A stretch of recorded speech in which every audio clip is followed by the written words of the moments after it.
What's up, guys? Well, coming back at you in short order. I'm your host, Crypto Excel, and this is Trade Stars. I do apologize. The last stream, apparently my reception was terrible, and that stream was horrible. There was no audio on it. Let's do this again. And like they say, when you do it twice, it's always twice as nice. So let's see if we can get it right this time. I'm going to go through a lot of what I just went through, but only a lot quicker. So pay attention. Start out checking out the monthly. Let's go over to the Hakanashis. And as we've seen in the past, when the Hakanashi goes green on the monthly, it's something to pay attention to. It's a trend that can definitely stay in play for a while. And I think this one clearly depicts that the bottom is in. I mean, the bottom was in on this one, and we ran all the way to 20. The bottom wasn't in here, but that was because COVID brought us back down. Okay? Otherwise, the bottom would have been in when Hakanashi turned green. And if we neglect this 1 month, boom, took us all the way up to the other side. Now we're looking at the same thing again. And the reason why is because, well, not only did we get a lower high, as we'll see on the weeklies, but because Biden came out and he tried to calm the market and he tried to calm fears and he tried to tell us that everything was okay. And maybe everything is okay. But whenever the commander-in-chief comes out and tells you, don't worry, stay calm, that's the time to worry, okay? And don't think that SVB or Silvergate or Signature were the only banks with 10-year T-bills at those ridiculous rates without any hedging and without any credit swaps. There's a whole bunch of them because they play the market just like the rest of us. No risk, no reward. And they always take on more risk. They take on as much risk as they can up to the point where they're regulated not to. People can't help themselves. That's just the way it is. All right? You kind of have to be a contrarian. You kind of have to be a doomsday person. When everything's great, you got to think about the sky falling. And when everything's falling, you got to think that everything's great. Up is down, down is up. And apparently, right now, people think that the systemic risk averted. I hope so. But that's not what the market's showing me. It's showing me people want Bitcoin and they want gold. So you tell me. Even as they cut Bitcoin off from on-ramps. You know? And the Fed, they said they want to get those unemployment rates high. They're going to get their wish. And you know what? They're going to push till they break something. That was another thing. And they broke something. Let's see how broken it is. Anyway, you guys have been long for a while. And what do we see on the line chart? Nothing different. Nothing different. Literally looks like a cup and a sort of a handle. So, moving down to the weeklies. On the weekly, we see a perfect W printed. And we're at the 200. And we're breaking above the 200. We go to candles. We wick the 200. Right now, we're building up support at the 200. And this line right here for me is an alert at 25,170. And I'm getting a little long here. I'm getting a little long.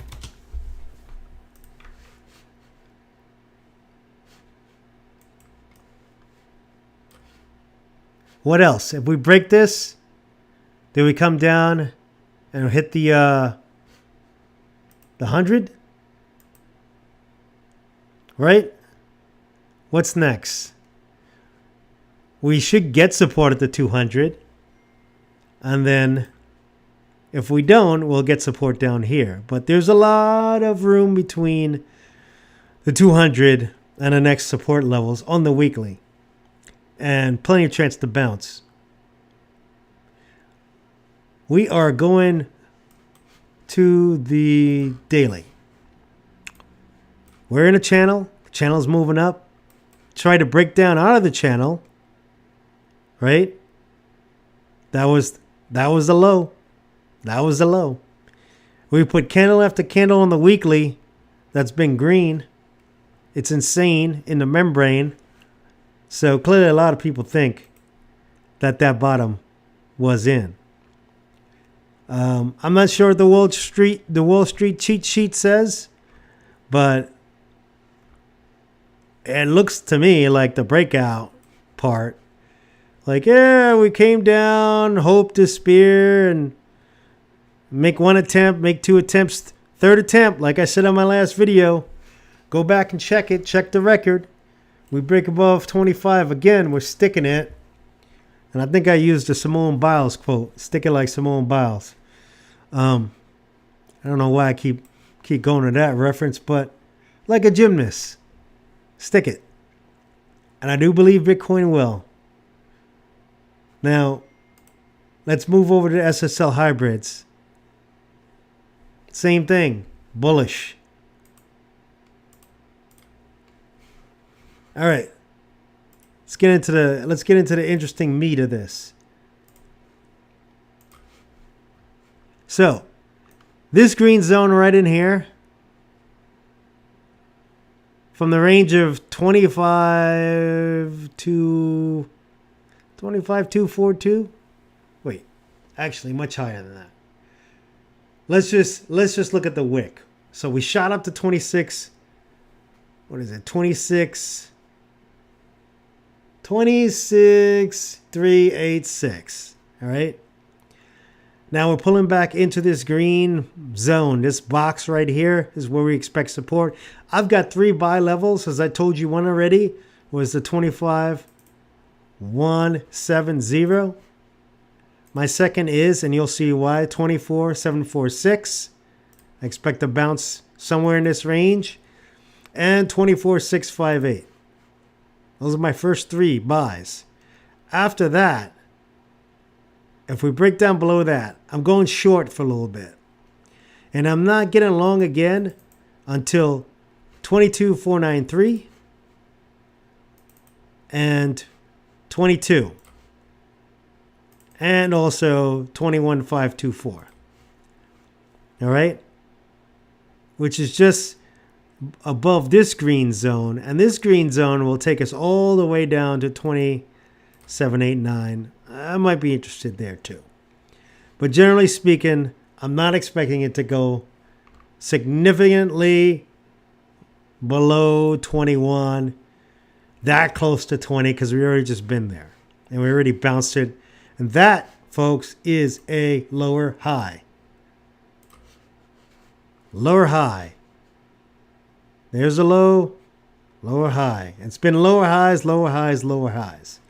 And that's why we're in this channel. Going to the 4 hour. 4 hours telling me, ready for a pullback.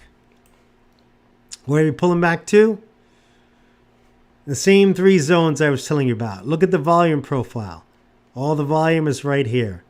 There's one more zone, and this is where the short is, but you know, apparently these support and resistance channels thinks that this zone right here could be a buy. I question that because on the 1 hour, we see the volume fall off right through this range. So maybe it's the point of last, I don't know, support. Maybe it's actually 23. Sorry for your ears. I just smacked the mic. Maybe it's actually this.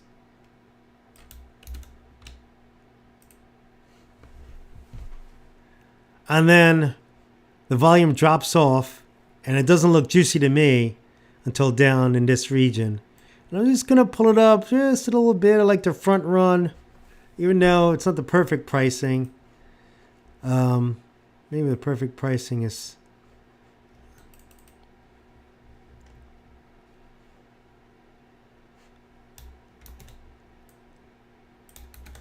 $22,615, right around there.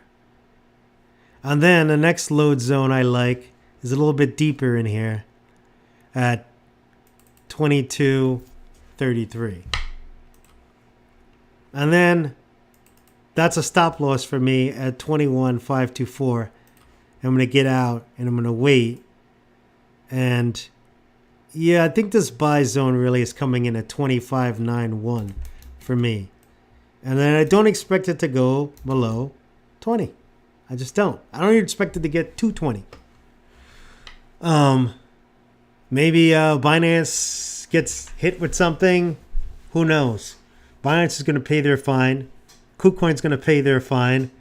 They're going to go through some higher level of like regulatory compliance, and it'll be back to business.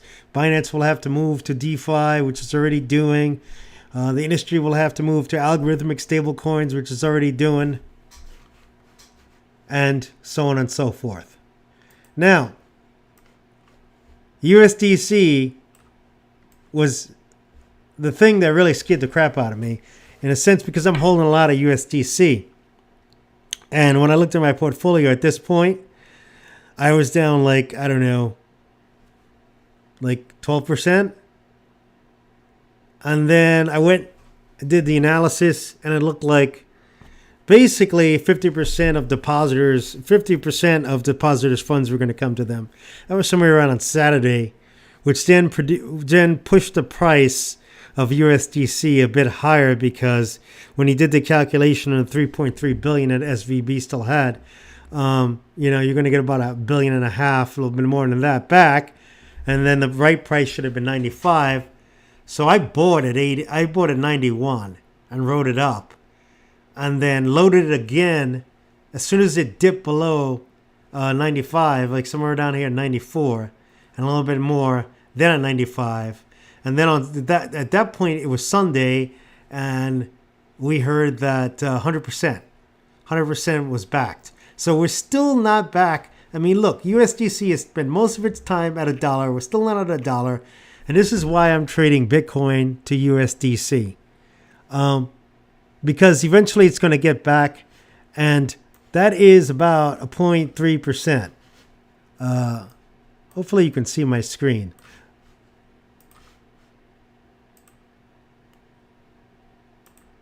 Yeah, 0.26, maybe 0.28. And so we'd expect to get back there, so we can capture a little bit more value if we want to, simply by trading back to USDC. Ethereum. Don't have a ton to say about Ethereum. Ethereum's going to drop through here. This is a stop loss. I mean, not a stop loss, but a short. Ethereum's doing amazingly well. I'm gonna short it when it's the first chance I get. Right. This is a 15-minute buy at 16.93, but 15-minute buys, unless you're like real agile, they don't usually stick, unless you take sort of like a scaffolded order or laddered order and buy 1681 as well. And then we start to hit a little bit more volume, going to the 4-hour on that. Yep, there's one more buy down here at 1667.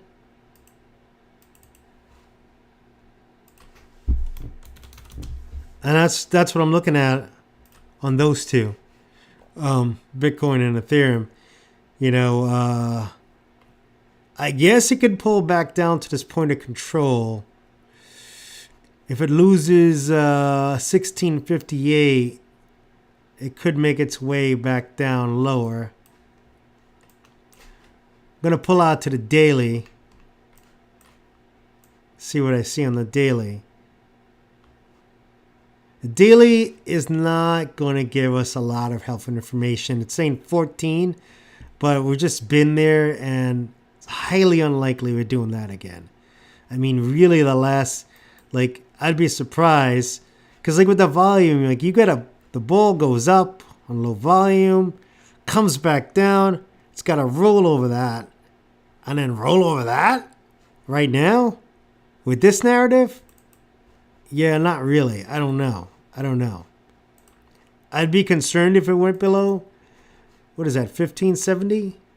But up to that point, there's like a bunch of good longs at 1693.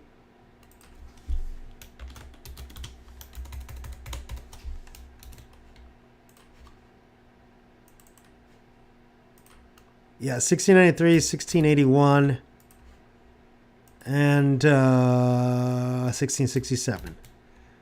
Real quick look over here at Coin Market Crap.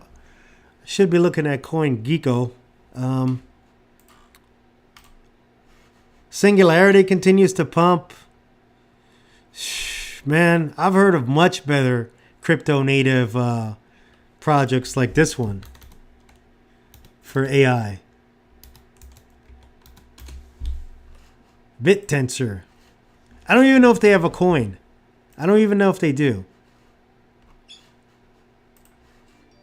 But basically, they're using decentralized compute. Look, there's really good arguments for not doing AI models and edge computing. But there's also good arguments for it, like privacy. I don't know if BitTensor has a coin. You guys might. Ooh, there it is. Tau. Haven't even taken a look at it. Let's chart BitTensor.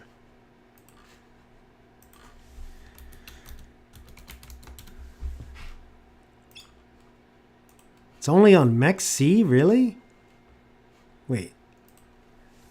Getting a lot of alerts. TAO. Was it Tau? Yeah.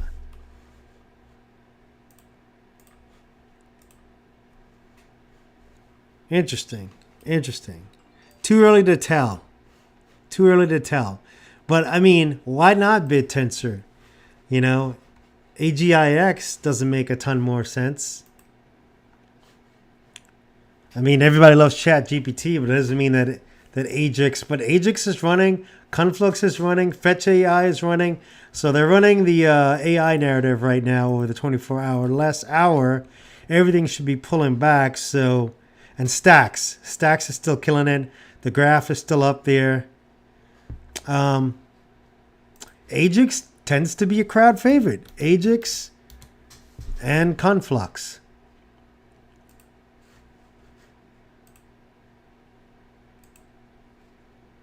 I mean, we should be looking for a short on this thing. Right? And what was the other one? Conflux? That's that Asian narrative. I mean, like, when are they going to come up with a new narrative? Asian and AI. It's the A's right now. Kind of bored. I want something else. All right. Conflux, like with these small cap joints, you know, that run hard, I want them to come back down, to tell you the truth. And I'll play them on the 4-hour. I mean, they do run pretty fast. Like, yeah, you could pick it up here at 27. But also 264819 for Conflux. And then stop loss right here at 24. 2426.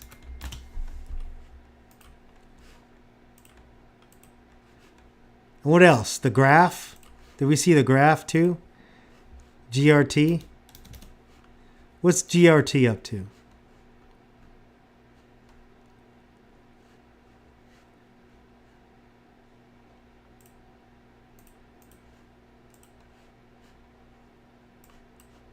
Same thing.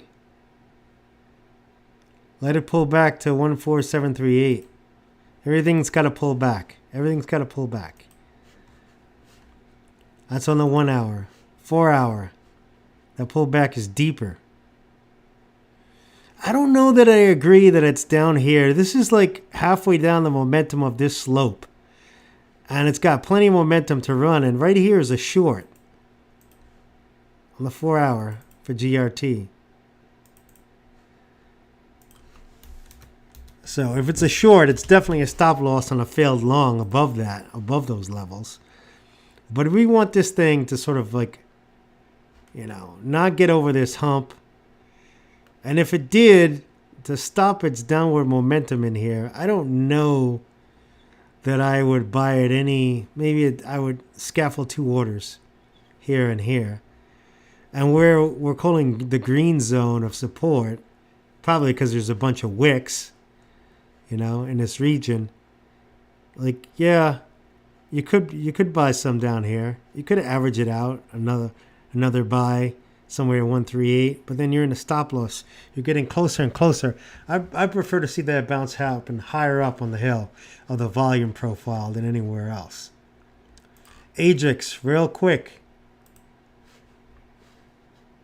1 hour. Damn. Son. Running hard, running hard. Buy right here at 44 cents, 44.25. Let's see where else. Here. Another support zone, 40 cents. Volume profile. Can we get any confluence? This one has confluence with the volume profile. I guess this region right here has some confluence with volume. Could be a third loading zone. Like I said, you got to ladder these orders because it's hard to get the pricing right with this much ridiculousness in the market. FOMO. I mean, first of all, everybody needs to just woo-saw and breathe. It's not that serious. You know, we're not going right on top of the moon today. It's just not happening. So relax. What's Ajax to Bitcoin like? In fact, we should just be looking at everything to Bitcoin since stablecoins can't be trusted.